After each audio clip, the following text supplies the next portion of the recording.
रूस की बमबारी कीव, ओडेसा, डोनबास और दोनेत्स्क में जारी है। कीव में पे दर पे रूस के 5 मिसाइल दागे गए, जबकि दोनेत्स्क के लेबनान के इलाके में बार बरदार ट्रेन को निशाना बनाया गया। अक़वाम मुत्तहिदा के सेक्रेटरी जनरल एंटोनियो गुतरेस के दौरे के ऐन बाद रूस के हमलों में शिद्दत आई है।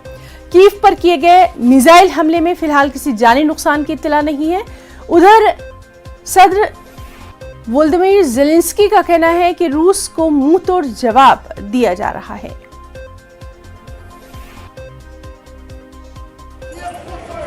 І сьогодні, одразу по завершенню наших перемовин в Києві у місто полетіли російські ракети. 5 ракет.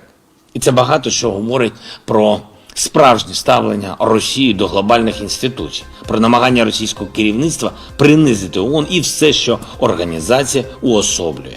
А отже, вимагає відповідної, потужної реакції. Російські ракетні удари по Україні, по Києву, Фастову, Одесі, Хмельницькому та іншим містам вкотре засвідчують, ще не можна розслаблятись, не можна думати, нібито війна вже закінчується, нам ще потрібно боротись, ще потрібно гнати окупантів. आज की ताज़ा खबर में आज के लिए फिलहाल इतना ही। हमारी पूरी टीम को दे इजाजत। आदाब।